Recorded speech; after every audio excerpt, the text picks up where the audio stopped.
ओम शांति। बहुत से लोग कहते हैं कि हम तो गीता को मानते हैं, भगवान को मानते हैं। आज आवश्यकता इस बात की है, गीता को मानने के साथ गीता की मानी जाए। श्रीमद् भगवत गीता में जो जो बातें लिखी हैं, अगर हम उन बातों पर चलें, अनुसरण करें, तो हमारा जीवन वाहवा बन जाए, खुशनुमा बन जाए। एक है भगवान को मानना, दूसरा है भगवान की मानना। अभी ज़रूरत है इस बात की कि भगवान की मानी जाए।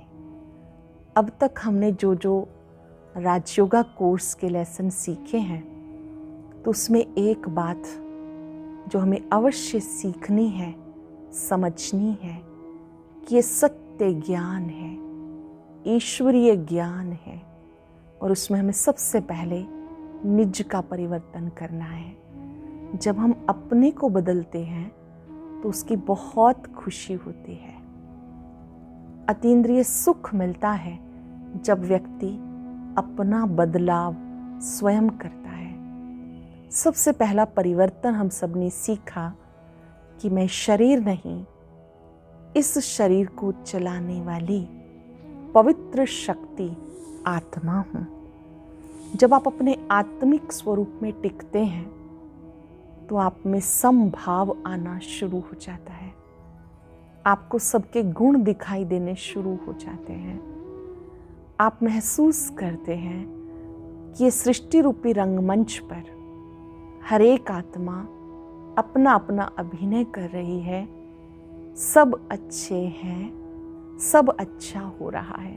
ये जो पहला पाठ है, ये हमारी बहुत सारी उलझनों को दूर कर देता है कि हर एक के संस्कार भिन्न भिन्न हैं, विचार भिन्न भिन्न हैं। हमें सबके साथ मिलकर चलना है। ये आत्मिक स्वरूप की स्मृति हमें गुणग्राही दृष्टिकोण वाला बनाती है कि सबके गुणों को देखो, अवगुणों को छोड़ते जाओ। जब हम आत्मिक स्वरूप में टिकते हैं तो हमारा ध्यान स्वयं परम पिता परमात्मा जो सत्यम शिवम सुंदरम है, उन पर जाता है कि हम सभी एक परम पिता परमात्मा के बच्चे हैं, जिन्हें हम प्यार से शिव बाबा कहते हैं। अब आपको शिव बाबा और ब्रह्मा बाबा दोनों का अंतर भी स्पष्ट हो गया होगा। ध्यान से समझेंगे ताकि कंफ्यूजन ना हो। यहाँ जब हम मेडिटेशन करते हैं तो हम निराकार ज्योति स्वरूप सत्यम शिवम सुंदरम में ध्यान लगाते हैं, और जो ब्रह्मा बाबा हैं, जिनके द्वारा परमात्मा नई सृष्टि की स्थापना का कार्य कर रहे हैं, वो हमारे रोल मॉडल हैं। उनको हम कहते हैं प्रजापिता ब्रह्मा बाबा, जो प्रजा की पालना के लिए विशेष रूप से उन्हें ज्ञान योग से संचित करने के लिए हमारे निमित्त हैं। उनके द्वारा, ब्रह्मा के द्वारा निराकार शिव ने ज्ञान दिया। अब वो ब्रह्मा बाबा की जीवन कहानी क्या है वो तो हम कल सुनेंगे, लेकिन हम इन दोनों बाबा में अंतर समझ लेना है। बाबा शब्द एक पारिवारिक शब्द है। परमात्मा को प्यार से हम बाबा कहते हैं। कोई उसे ईश्वर कहे, अल्लाह कहे, खुदा कहे, सब नाम ठीक हैं। स्नेह भरे शब्दों में हम उनको बाबा, फादर, पिता कहते हैं। जब हम ध्यान लगाते हैं तो हम शिव बाबा में ध्यान लगाते हैं, क्योंकि वही ज्ञान के सागर, शांति के सागर, प्यार के सागर हैं। हमें पक्का निश्चय करना है कि मैं शिव बाबा का बच्चा हूँ।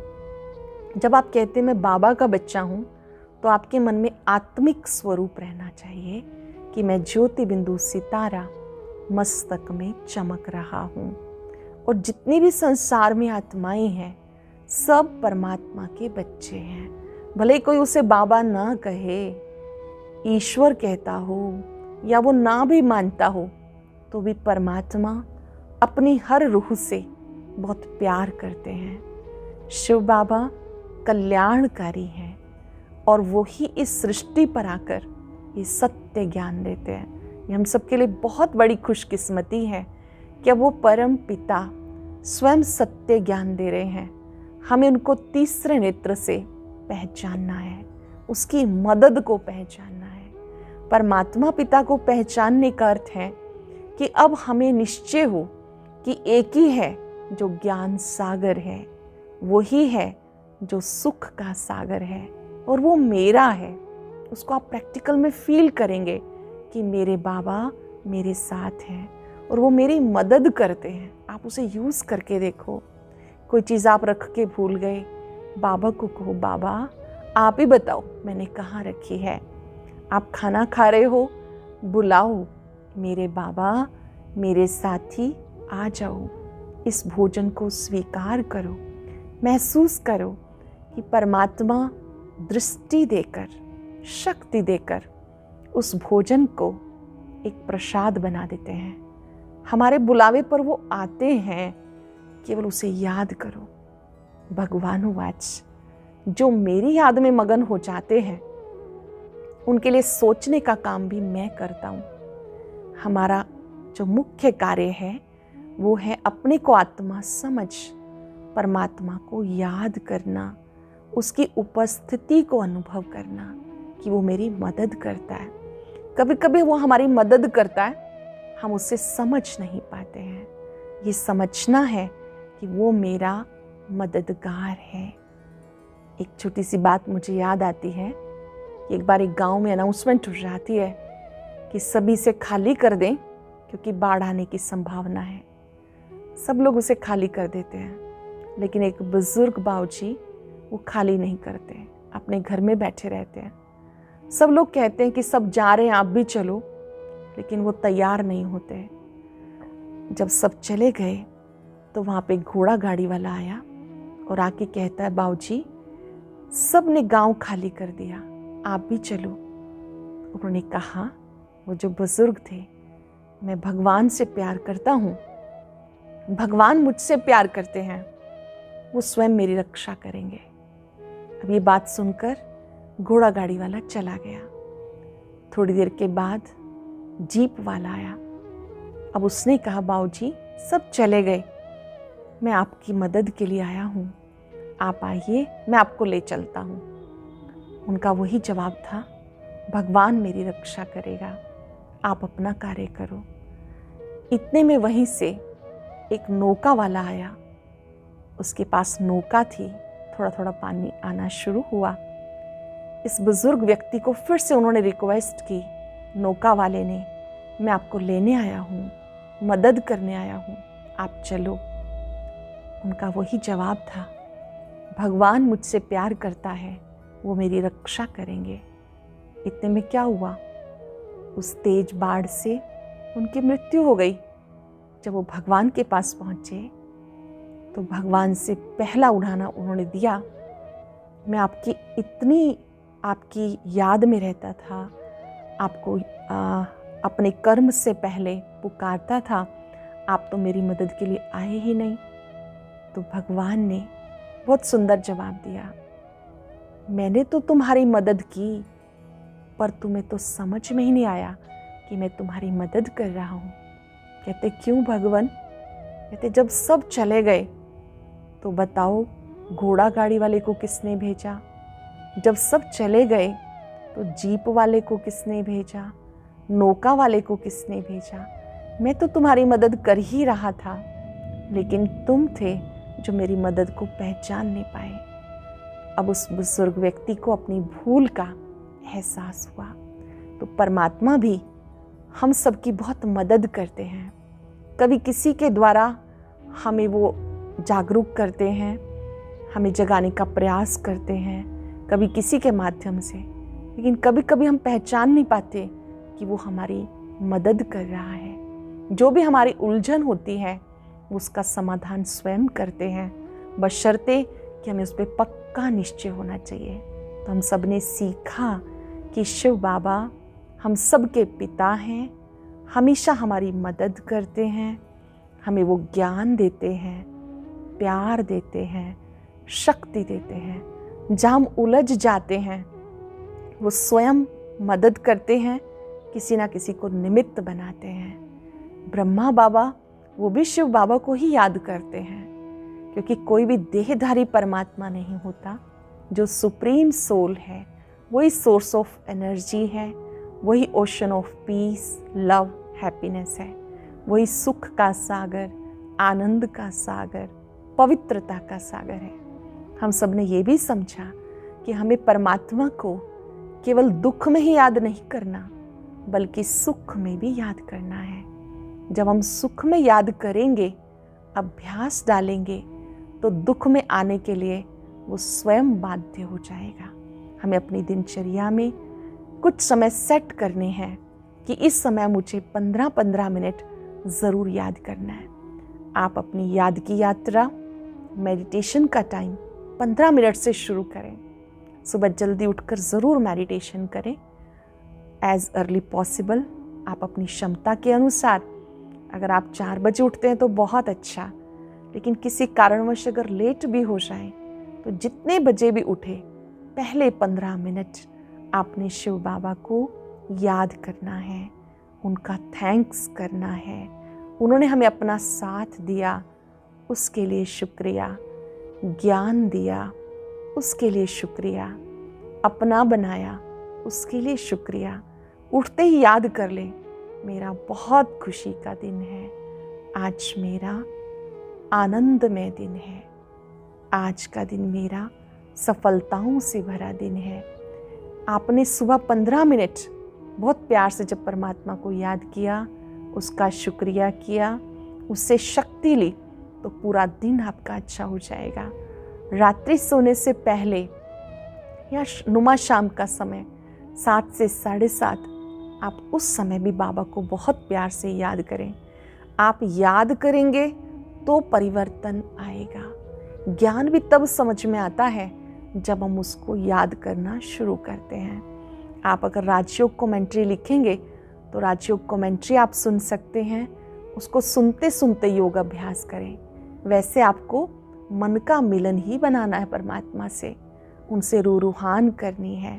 जैसा कि हमने योग के विषय में समझा कि जब आप मेडिटेशन करते हैं तो आपको सबसे पहले अपने आत्मिक स्वरूप में टिकना है, और जो जो आप सोचेंगे वैसा वैसा चित्र बनाएंगे।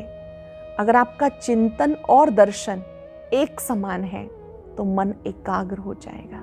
संभव है फिर भी आपका ध्यान कहीं और जाए, आपको निराश नहीं होना, क्योंकि मेडिटेशन करने के लिए भी मेडिटेशन का ज्ञान चाहिए कि किसे कहते हैं मेडिटेशन। मन में शुभ सोचना भी मेडिटेशन होता है। आपके लिए कोई बुरा सोचता है, कोई सोचता है कि मैंने इससे बदला लेना है, आप सोचते हो कि मैंने तो बदल के दिखाना है, मुझे तो बदला नहीं लेना, बदल के दिखाना है। तो आपने जो पॉजिटिव सोचा, ये भी मेडिटेशन है। आप अपने कर्मों से किसी को सुख देते हैं, ये भी मेडिटेशन है। आप परमात्मा का थैंक्स करते हैं जो जो उसने हमें दिया, ये भी मेडिटेशन है। आप कुछ सकारात्मक संकल्प करते हैं, पॉजिटिव संकल्प करते हैं उठते ही कि आज मुझे हर कर्म में परमात्मा को साथी बना के रखना है। तो ये जो शुभ चिंतन चल रहा है, ये याद की पहली अवस्था है। दूसरी अवस्था में आप उससे बातचीत करते हैं। आप साइलेंस में बैठे हैं और आप बहुत प्यार से कह रहे हैं कि बाबा आओ, आप मेरे साथ भोजन स्वीकार करो। सोते समय आप फील करते हैं कि उसका वरद हस्त मेरे ऊपर है, उसने मुझे चिंता से मुक्त कर दिया। उसकी उपस्थिति को अनुभव करते हैं, तो ये भी मेडिटेशन है। तो मन में रूहान करते रहना, ये भी परमात्मा की याद है। और जो तीसरी अवस्था है, उसमें हम बिंदु बनकर, बिंदु परमात्मा की किरणों के नीचे बैठते हैं। अगर आप ये अभ्यास दिन में बीच बीच में करते रहें, 1 घंटे में 1 मिनट, तो आपका योग शक्तिशाली बन जाएगा। और इस योग से आपके जो पाप हैं वो नष्ट होने शुरू हो जाएंगे। क्योंकि अभी आपकी शुरुआत है, तो आप 15 मिनट सुबह, 15 मिनट शाम को बैठ करके करें। हर घंटे में 1 मिनट के लिए संकल्प कर लें, मैं शिव बाबा का बच्चा हूँ, बाबा का वरदानी हाथ मेरे सिर पर है। तो हम सब ने योग के चैप्टर में भी सीखा कि मुझे बाबा को याद करना है और अपने पापों को नष्ट करना है। कर्म फिलॉसफी में भी सीखा कि मुझे अब सत्कर्म करने हैं, विकर्म नहीं करने हैं, सुकर्म करने हैं। कभी कभी हम दान जैसा अच्छा काम करके भी जगह जगह सुनाते रहते हैं। अगर आपने दान किया, जगह जगह सुनाया, तो वर्णन करने से आधा खत्म हो जाता है। और अगर आप दूसरों को भी बताते रहते हैं, अभिमान करते हैं, तो पाप कर्म में कन्वर्ट हो जाता है। तो ये भी इक्वेशन हम सबको समझनी है कि सही दान क्या है, श्रेष्ठ कर्म कौन से हैं। श्रेष्ठ कर्म वो हैं कि आप सबसे पहले अपने विचारों पर, वाणी पर, कर्म पर संयम रखेंगे। उसके लिए वाच शब्द याद कर लेंगे, WATCH, वॉच। सबसे पहले वर्ड्स पर ध्यान देंगे। ये मेडिटेशन है कर्म फिलॉसफी को समझने के लिए, क्योंकि कर्म अच्छे हैं तो ध्यान अच्छा लगेगा। अगर दुख दिया है तो ध्यान भटकता रहेगा। तो अटेंशन देंगे अपने वर्ड्स पर। W से बनता है वर्ड्स, A मीन्स एक्शन, अपने कर्मों पर। T से बनता है थॉट्स, विचारों पर। आपके अंदर क्या चल रहा है ये आपको पता है, उसको विचारों में ही ठीक करते जाना है, दबाना नहीं। कुछ लोग सप्रेस करते हैं। Don't suppress your mind, just channelize your thoughts. विचारों को विचारों से परिवर्तन करो। आएंगे गलत विचार भी आएंगे, सकारात्मक भी आएंगे। आपके बगीचे में अगर ऐसी वैसी घास हो जाती तो आप निकालते हैं ना, तो विचारों को भी आप विचारों से बदलेंगे। अटेंशन देंगे अपने थॉट्स पर। उसके बाद CH मतलब कैरेक्टर पर, उसके ऊपर भी पूरा ध्यान देंगे आप। अगर ये वॉच शब्द याद रखेंगे तो आपकी कर्म फिलॉसफी बहुत अच्छी बन जाएगी। हर कर्म का निश्चित परिणाम होता है। फिर हम सब ने सीखा कि सृष्टि चक्र कैसे चलता है। ये निरंतर चल रहा है, ये कभी रुकता नहीं। इस चक्र के अंदर पूरा सृष्टि चक्र 5000 वर्ष का है। हर युग की आयु 1250 वर्ष है। अब जो युग चल रहा है ये संगम युग है, जिस संगम युग को पुरुषोत्तम संगम युग कहते हैं। और इस संगम युग में परमात्मा का अवतरण होता है। वो हमें याद दिलाते हैं कि मैं ब्रह्मा द्वारा स्वर्ग की स्थापना कर रहा हूँ, शंकर के द्वारा कलयुगी दुनिया का महाविनाश, और विष्णु जी के द्वारा पालना का कार्य। अब विनाश में लोग ये सोचते हैं, डर जाते हैं। ये केवल महापरिवर्तन का समय, ट्रांसफॉर्मेशनल चेंज का समय। डरने की जरूरत नहीं। अभी सर्दी आ रही है, आप तैयारी कर रहे हैं ना, अपने गर्म कपड़े निकाल रहे हैं, शॉल, स्वेटर, सॉक्स, सब चीज़ें आप ढूंढते हैं कि कहाँ रखी हैं। तो डरने की ज़रूरत नहीं, तैयारी की ज़रूरत तो है ही। तो अभी ये कलयुगी दुनिया जा रही है, फिर से नई दुनिया आएगी। और ये सत्य है कि शरीर तो विनाशी है, आत्मा अविनाशी है, और वो संस्कार साथ लेके जाती है। तो संस्कार परिवर्तन की प्रक्रिया संगम युग पे होती है। जो हम रोज मेडिटेशन करते हैं, ज्ञान सुनते हैं, तो इससे आत्मा का शुद्धिकरण हो जाता है, पुराने संस्कारों का विनाश हो जाता है। तो हमें पहले स्वयं के शंकर जी बनने की ज़रूरत है। अपने पुराने संस्कारों को परिवर्तन करना है। जो लोग एकांत में बैठते हैं, अपनी कमियों को देख पाते हैं, तो वो अपना बदलाव कर पाते हैं। और फिर विष्णु जी के द्वारा पालना, ये भी बड़ा विशेष कार्य है परमात्मा का, जो इस समय संगम युग पर परमात्मा हमको याद दिलाते कि अलंकार आपके हैं, आपको इन अलंकारों से सजे सजाए रहना है। परमात्मा क्या करता है क्या नहीं, हमें अभी स्पष्ट हो गया। पहले हम सोचते थे सुख दुख वही देता है, लेकिन अब हमें परमात्मा पिता ने याद दिलाया कि मैं तुम आत्माओं का पिता हूँ, मैं तो तुम्हें सुख देने के लिए आता हूँ, मैं कभी किसी को दुख नहीं देता हूँ, क्योंकि उनका रोल एक माता पिता की तरह से है। तो हम सबको इस सृष्टि रूपी वर्ल्ड ड्रामा को, विश्व नाटक को समझ के चलना है। ये सबका पार्ट अपना है, एक का पार्ट दूसरे से नहीं बदल सकता। डायरेक्टर उसी को अथॉरिटी है कि वो गाइडेंस दे, हमें एक दूसरे के पीछे नहीं लगना, हमें तो ये स्वीकार करना है कि हर एक आत्मा का अपना अपना पार्ट है, अपना अपना रोल है। इसको हम वर्ल्ड ड्रामा को ड्रामा भी कहते हैं। ड्रामा हमारी माँ है, माँ तो प्यार ही देती है, तो ड्रामा कल्याणकारी है, न्यायकारी है। जो कुछ हो रहा है अच्छा हो रहा है।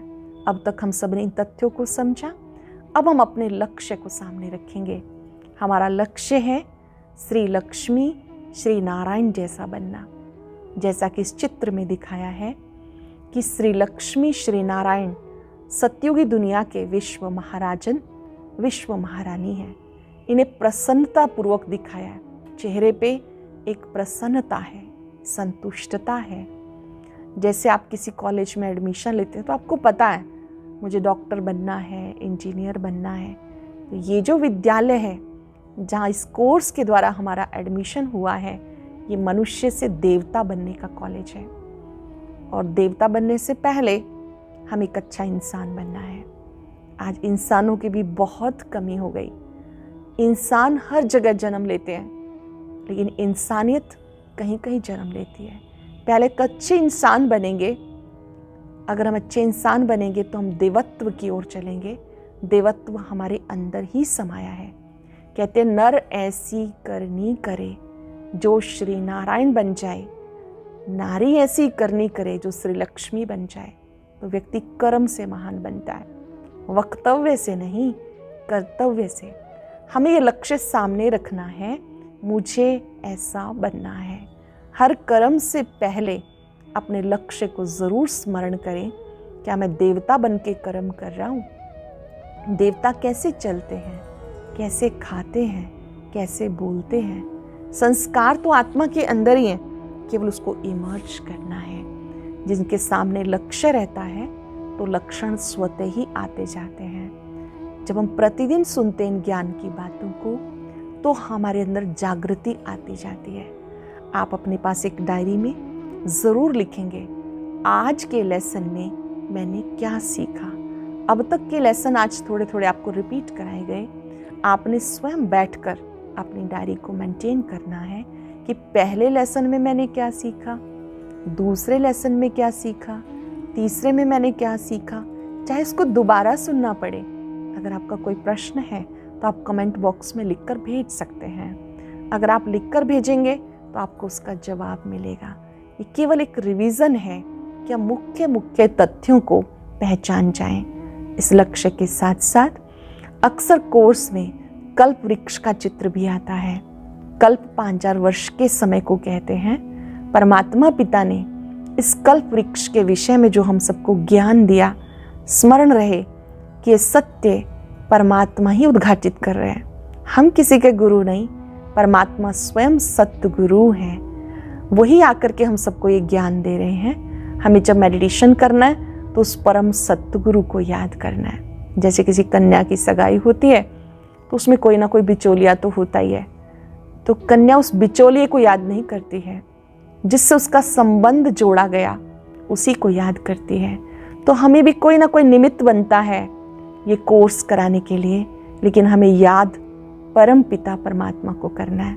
उन्होंने जो हमें कल्प वृक्ष के बारे में बताया, जैसे इस चित्र में दिखाया है, जड़ों में तपस्या कर रहे हैं प्रजापिता ब्रह्मा, जगदम्बा माँ और नीचे सब बच्चे।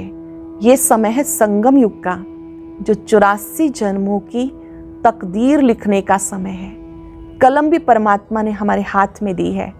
अब उस परमात्मा को पहचानना, कर्तव्य को पहचानना, उसके लिए तीसरे नेत्र की आवश्यकता है जो परमात्मा ने इस समय दिया है। हम केवल उसको प्रयोग करेंगे, थोड़ा थोड़ा ही सही, प्रतिदिन समझेंगे। जैसे भोजन आवश्यक है, ऐसे ज्ञान भी प्रतिदिन सुनना आवश्यक है। तो इस संगम युग पर जो ज्ञान हमें प्राप्त हो रहा है उसको हमें धारण करना है।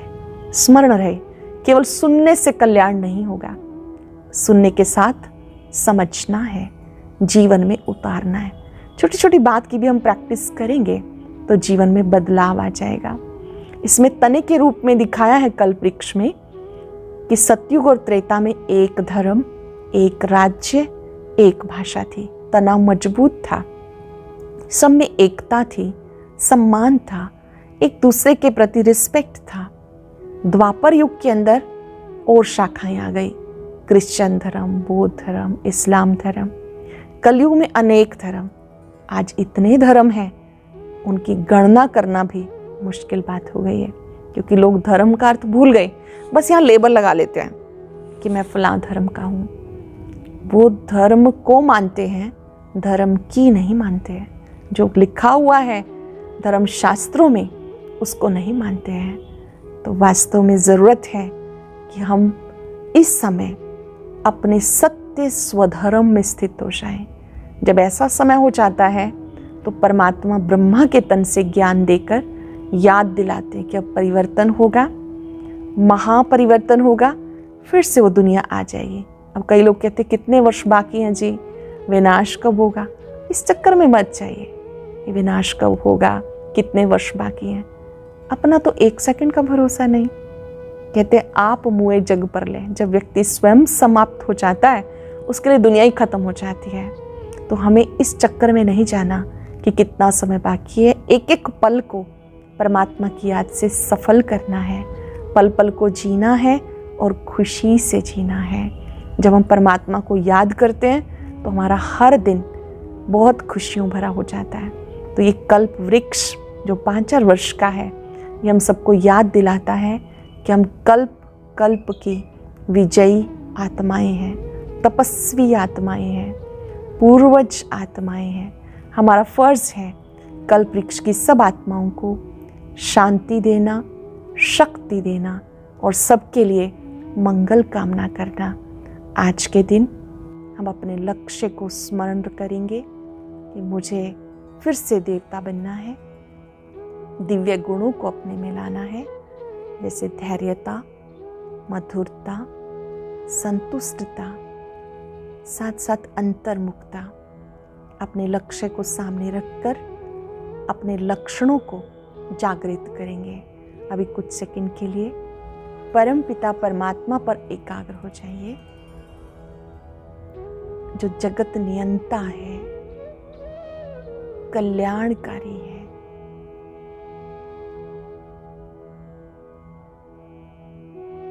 जो आनंद का सागर है।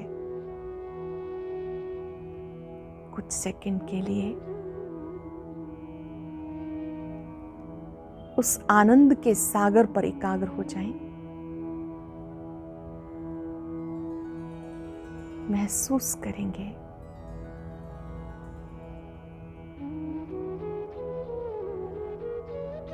उस परम पिता का प्रकाश मेरे चारों ओर फैल रहा है।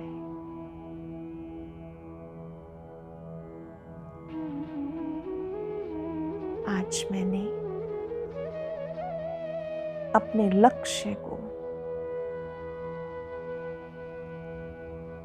दिव्य गुणों को समझा है।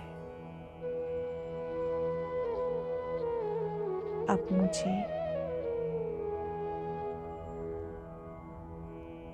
फिर से देवता बनना है, सबको सुख देना है।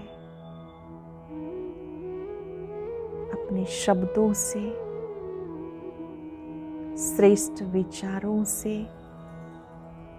अपने कर्मों से मैं सुख का देवता हूं।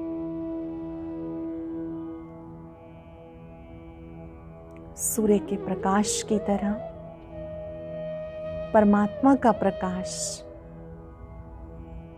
अपने में आता अनुभव करें। वाह मेरा श्रेष्ठ भाग्यवान। शुक्रिया प्रभु, आपका शुक्रिया।